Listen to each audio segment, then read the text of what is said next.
ಅಯ್ಯಯ್ಯೋ! ದೋಸೆಗೆ ನೆನೆ ಹಾಕೋದು ಮರ್ತೋದೆ ಅನ್ನೋರ್ಗೆ ಇದು ಫಾಸ್ಟ್ ಆಗಿ, ಕ್ರಿಸ್ಪಿಯಾಗಿ, ಹೆಲ್ದಿಯಾಗಿ ಮಾಡುವಂತ ದೋಸೆ.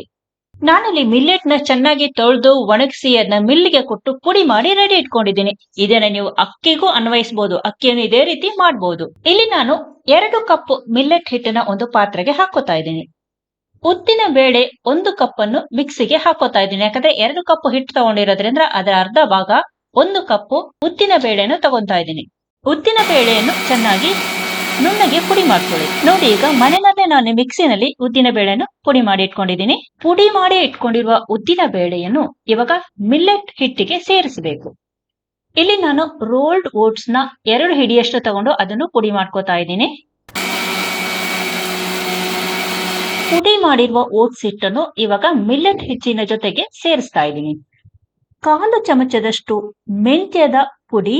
ನಮಗೆಲ್ಲರಿಗೂ ದೋಸೆ ಹಿಟ್ಟಿನ ಹದ ಖಂಡಿತ ಗೊತ್ತಿರುತ್ತಲ್ವಾ? ಆ ಹದಕ್ಕೆ ನೀರನ್ನು ಹಾಕಿ ಚೆನ್ನಾಗಿ ಕಲಸಿಕೊಳ್ಳಿ. ಕೈನಲ್ಲೇ ಕಲಿಸಿಕೊಳ್ಬೇಕು. ಈ ಹಿಟ್ಟನ್ನ ಸೀದಾ ಮಿಕ್ಸಿಗೆ ಹಾಕಿ ನೀರನ್ನು ಕರೆಕ್ಟಾಗಿ ಹಾಕಿ ತಿರುಗಿಸ್ಕೊಳ್ತೀನಿ ಅನ್ನೋರು ತಿರುಗಿಸ್ಕೋಬಹುದು. ಆದ್ರೆ ಮಿಕ್ಸಿ ಸರಿಯಾಗಿ ತಿರುಗಲ್ಲ. ನೀವು ಮಧ್ಯೆ ಮಧ್ಯೆ ಅದನ್ನ ತಿರುಗಿಸ್ತಾ ಇರ್ಬೇಕಾಗತ್ತೆ. ನಾನಿಲ್ಲಿ ಪಾತ್ರೆನಲ್ಲೇ ಸುಮಾರು ತಿರುಗಿಸಿ ಅದಾದ್ಮೇಲೆ ಮಿಕ್ಸಿನಲ್ಲೇ ಹಾಕಿ ಗಂಟಿಲ್ಲದೆ ಮಿಕ್ಸಿನಲ್ಲಿ ತಿರುಗಿಸ್ಕೊಂಡು ರೆಡಿ ಇಟ್ಕೊಂಡಿದ್ದೀನಿ. ನೋಡಿ, ನೀರನ್ನ ತುಂಬಾ ಹಾಕಬಾರ್ದು. ನೋಡಿ, ಈ ಕನ್ಸಿಸ್ಟೆನ್ಸಿ, ದೋಸೆಯ ಕನ್ಸಿಸ್ಟೆನ್ಸಿ ಹೇಗಿರ್ಬೇಕೋ ಅದೇ ತರ ಇದೆ. ಈ ರೀತಿಯಾಗಿ ರುಬ್ಬಿಕೊಳ್ಳಿ. ಮಿಕ್ಸಿನಲ್ಲಿ ರುಬ್ಬಿಕೊಂಡ ನಂತರ ಒಂದು ಪಾತ್ರೆಯಲ್ಲಿ ಹಾಕಿ ಬರಿಗೈನಲ್ಲಿ ಚೆನ್ನಾಗಿ ತಿರುವಿಕೊಳ್ಬೇಕು. ಬರಿಗೈನಲ್ಲಿ ತಿರುವಿಕೊಳ್ಳೋದು ತುಂಬಾ ಮುಖ್ಯವಾದ ಒಂದು ಪ್ರಾಸೆಸ್. ಇದನ್ನ ಇವಾಗ ಫರ್ಮೆಂಟೇಶನ್ಗೆ ಬೇಸಿಗೆ ಕಾಲದಲ್ಲಿ ಹಾಗೆ ಇಡ್ಬೋದು. ಇವಾಗ ಚಳಿಗಾಲ ಇರೋದ್ರಿಂದ ಇದಕ್ಕೆ ನಾವು ಹೇಗೆ ಬೆಚ್ಚಗೆ ಹೊದ್ಕೊಳ್ತೀವೋ ಅದೇ ತರ ಇದಕ್ಕೆ ಮೇಲೆ ಕೆಳಗಡೆ ಬೆಚ್ಚಗೆ ಹೊದಿಸಿ ಬಿಟ್ಟು ಕೂರಿಸ್ಬೇಕು. ನಾಳೆ ನೋಡೋಣ. ಮಾರನೇ ದಿನ ಬೆಳಿಗ್ಗೆ ಇವಾಗ ಫರ್ಮೆಂಟೇಶನ್ ಹೇಗೆ ಬಂದಿದೆ ಅಂತ ನಿಮಗೆ ತೋರಿಸ್ತೀನಿ.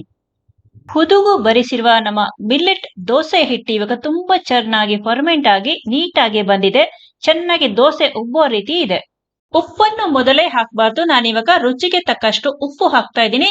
ಹುದುಗಿದ ನಂತರ ಮಾರನೇ ದಿನ ಉಪ್ಪು ಹಾಕಬೇಕು. ಹಿಟ್ಟು ನಿಮ್ಗೆ ತುಂಬಾ ದಪ್ಪ ಇದೆ ಅನ್ಸಿದ್ರೆ ಸ್ವಲ್ಪ ನೀರನ್ನ ಸೇರಿಸಿ ತಿರುಗಿಸ್ಕೋಬಹುದು. ಕಬ್ಬಿಣದ ಕಾವಲಿಯನ್ನು ಚೆನ್ನಾಗಿ ಬಿಸಿ ಮಾಡಿಕೊಂಡು ಎಣ್ಣೆಯನ್ನು ತೀಡಿ ರೆಡಿ ಇಟ್ಟಿರ್ಬೇಕು.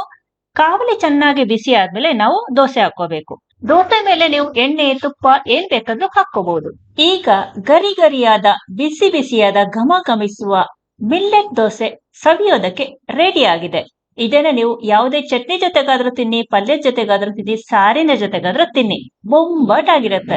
ನೀವು ಮನೆಯಲ್ಲಿ ಈ ತರ ದೋಸೆ ಮಾಡಿ ಹೇಗ್ ಬಂತು ಅಂತ ನನ್ಗೆ ಕಮೆಂಟ್ ಮಾಡಿ. ಇಷ್ಟ ಆಯ್ತು ಅಂದ್ರೆ ಲೈಕ್ ಮಾಡಿ, ಬೇರೆಯವ್ರಿಗೂ ಶೇರ್ ಮಾಡಿ. ಇಲ್ಲಿವರೆಗೂ ಸಬ್ಸ್ಕ್ರೈಬ್ ಮಾಡಿಲ್ಲ ಅಂದ್ರೆ ಸಬ್ಸ್ಕ್ರೈಬ್ ಅನ್ನೋದನ್ನ ಒತ್ತಿ. ಇನ್ಸ್ಟಾಗ್ರಾಮ್ ನಲ್ಲಿ ನನ್ನ ಫಾಲೋ ಮಾಡೋರು ನನ್ನ ಪೇಜ್ ನ ಫಾಲೋ ಮಾಡೋದು ಮರಿಬೇಡಿ.